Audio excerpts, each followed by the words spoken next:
good. I think there's a couple pitches, obviously, he'd like to have back, but I thought he was great.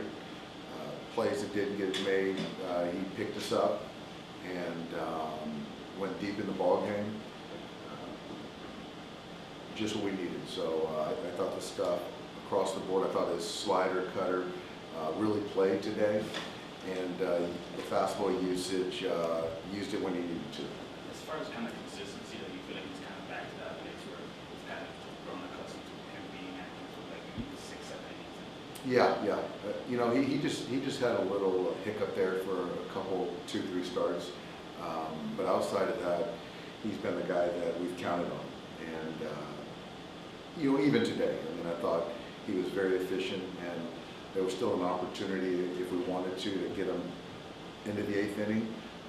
But just looking out, he's going to be on regular rest the next couple times, so just kind of being mindful of the workload, where our bullpen is at in a good spot. So it made sense, but just kind of how we navigated the team that he just saw a week ago was pretty impressive. This 12-2 run you guys are on, like how big a role has the bullpen, the improvements down there played in that? I think that's, I think if there's one, you know, certainly if you point to one area of the game during the stretch, it's been the pitching. But I think that the bullpen has really come into its own. And for me to look down there and see 8 different guys that I feel I can trust and put in various spots and manage our workload, it's really good. So the bullpen's been key. You know, Evan in the 8th kind of anticipating the pinch hitters, Yeah. liking him against lefties. Yeah. Just knowing that they're probably going to hit for those 2 guys, and bleeding into potentially Tatis and Machado. I like Evan there, and knowing that you got Brewstar behind them for the 9th, to have them force them to make a move at some point, to have Fergie behind, I felt good where we were at. How much do you have to kind of trust like Brewstar and Caleb in those spots to maybe use Evan in some of the ways you want to? Like, is that kind of where you need all the different guys? Yeah, I would say it's a trust. I think it's more of their buy-in, and that's the key. And so we feel that any one of those guys can finish a game, can close a game, but to be able to deploy them at any point, what we feel is best for the ball club, is huge value, and that's a credit to all those guys. You asked yesterday sort of how much better the lineup kind of looks when you have all your main guys in there, especially when JD sort of has that swing like he does today. How much better?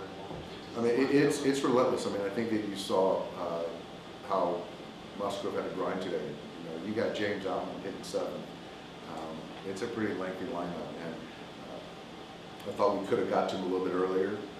There was a couple innings I felt that we let him off the hook, but it's stressful. You know, 1 through 9, that guy can get on base, a guy can slug you. So when we have all of our pieces together, and you have ways to kind of get at us and things to get some matchups, and today with Mookie there at short, to kick him out to right field and get some defense in there with Rojas, I think that's helpful too. So just the way that, you know, the roster's put together just gives us a lot of options.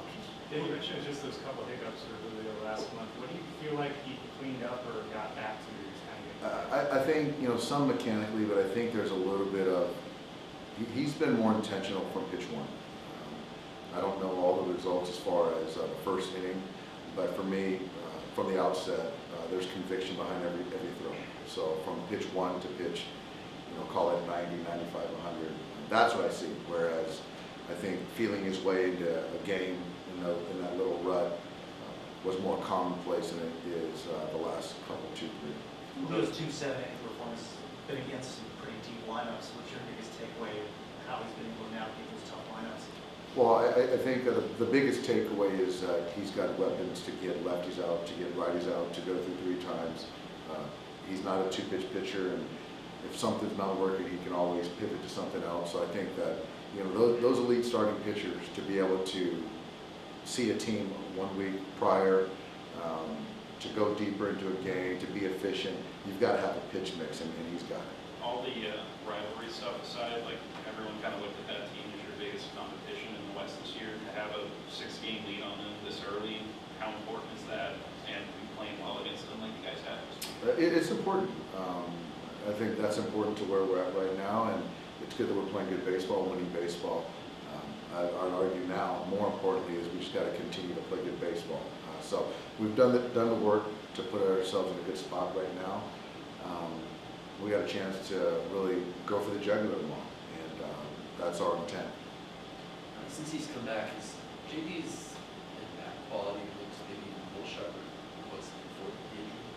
I think with JD, it's a comfort level. This is something new to him as far as coming over to a new ball club, obviously a relationship with Robert, our hitting guy, and wanting to impress. I think there's some of that, which is natural, and I think right now he's just comfortable. He's just more comfortable. So I think you're going to see even more consistent at-bats out of JD.